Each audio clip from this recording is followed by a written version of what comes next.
33-year-olds, 34-year-olds, all the way up to 18. And then you watch them interact, and you code their behavior for kicking, biting, fighting, and property theft. Then what you'll find is that the 2-year-olds are by far the most aggressive of the lot. So that's pretty interesting, you know, because you think, well, children are naturally peaceful, and if they're aggressive, it's because they learn it. It's like, no, that's true for a small minority of children.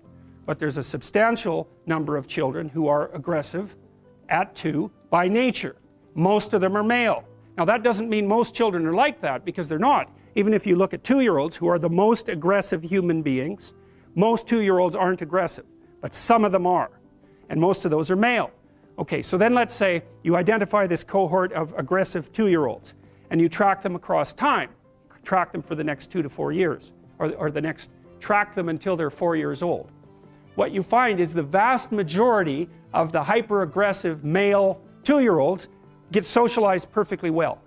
So by the time they're 4, they're temperamentally probably still more aggressive, but they've become civilized little monsters, so other people can tolerate them. And that means that they've had parents or peers or educational experiences that enabled them to learn how to interact productively with other kids and to bring their aggressive nature under control.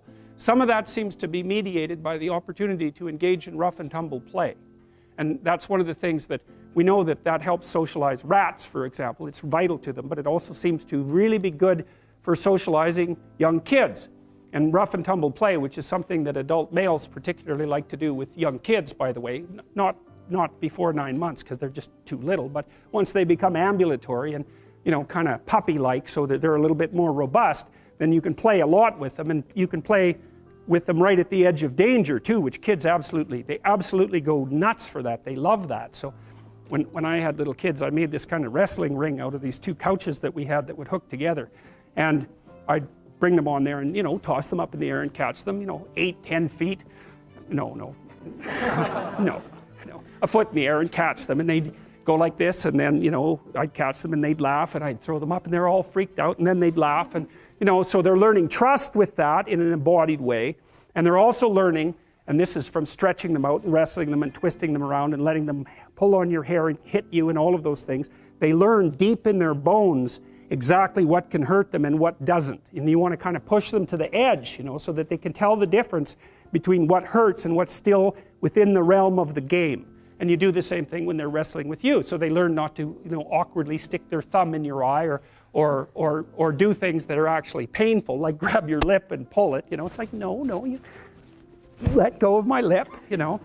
And so that seems to help regulate the aggressive impulses and help the child find a more appropriate embodiment. You could think that what you're doing in some sense when you're rough and tumble playing with kids is teaching them how to dance, because that is what you're doing.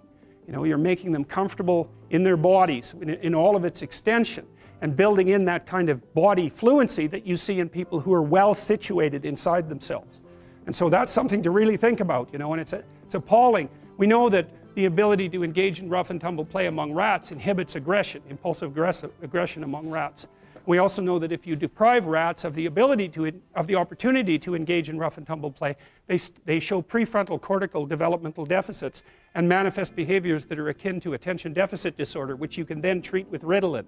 And so one of the things that's happening with boys, because they're way more dosed with attention deficit disorder medication than girls, is that their natural proclivity to engage in robust and troublesome active play isn't appropriate for a school environment where you're just supposed to sit down and shut up, and so the kids get hyperactive. And instead of letting them out to run around until they fall over half exhausted, which is exactly what you should do, you know, you medicate them so that their exploratory systems, which are the activity of which is facilitated by the dopaminergic agonist, that's the ADHD medication, suppresses the play function. It's absolutely appalling. There's no excuse for it. You know, but it's a good indictment of the education system, because why in the world would you take 6-year-old kids and get them to sit without moving for 5 hours? Unless you want them to grow up fat and stupid, why in the world would you train them to do that? Well, it's easier. That's one thing. You know, and when they're sitting there, there's nothing disruptive about the rough and tumble play, and that can be quite, you know, play can be quite disruptive. So anyways, most of these kids are reasonably well socialized by the time they're the age of 4. using one mechanism or another. They learn how to regulate their aggression, and they learn how to engage in fictional play structures with other kids. They learn how to cooperate and compete. And the advantage to having a well-socialized disagreeable person is that they really don't let much get in their way. So if you can get a kid who's disagreeable socialized, that person can be quite the creature, you know, because they're very forward moving in their nature and very difficult to stop. But if you don't get them successfully domesticated, tamed, roughly speaking, by the time they're 4, their peers reject them. And that's a big problem, because your job as a parent is to make your child socially desirable by the age of 4. Like you want to burn that into your brain, because people don't know that. That's your job. And here's why. It's easy if you think about it carefully. So you imagine you've got a 3-year-old child, so sort of halfway through that initial period of socialization, and you take that child out in public. Okay, what do you want for the child? Who cares about you? What do you want from for the child? You want the child to be able to interact with other children and adults so that the children are welcoming and smile and want to play with him or her, and so the adults are happy to see the child and treat him or her properly.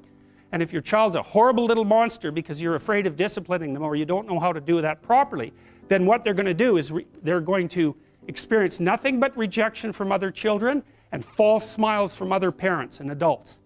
And so then you're throwing the child out there into a world where every single face that they see is either hostile or lying. And that's not something that's going to be particularly conducive to the mental health or the well-being of your child. If your child can learn a couple simple rules of behavior, like don't interrupt adults when they're talking too much, and pay attention, and try not to hit the other kids over the head with the truck any more than is absolutely necessary, then, and share and play properly, then when they meet other kids, the kids are going to try out a few little play routines on them, and that's going to go well, and then they're going to go off and socialize each other for the rest of their lives. Because that's what happens, is that from 4 years old onwards, the primary socialization with children takes place among other children. And so if the kids don't get in on that early, they don't move into that developmental spiral upwards, and they're left behind. And you can imagine how terrible that is, because a 4-year-old will not play with another 4-year-old who's 2. But a 5-year-old certainly will not play with a 5-year-old who's 2, right? Because the gap is just starting to get unbelievably large. And so the kids start out behind, and then the peers leave them behind, and then those kids are alienated and outside the peer group for the rest of their life. Well, those are the ones that grow up to be long-term antisocial, right? They're already aggressive. It doesn't dip down. Now, what happens to normal boys, roughly speaking? Imagine the aggressive 2-year-old types. They get socialized, so their level of aggression goes down, and then they hit puberty and testosterone kicks in, and bang, levels of aggression go back up. And so that's why males are criminals between the ages roughly of 16 and about 25. So, and it matches the creativity curve, by the way. It's so cool. If you look at the spike of creativity among men, 16 to 25, and it starts to go down, criminality matches that absolutely perfectly. So that's quite cool. So, and so the testosterone levels raise the average level of aggression among men. It's more dominance than aggression, actually, and testosterone is by no means all bad. And then it starts to decrease at about age 25 or 26, which is usually when men stop staying up late at night, stop drinking as much, develop a full-time career, and take on the burdens and responsibilities and opportunities that are associated with a long-term partner and family.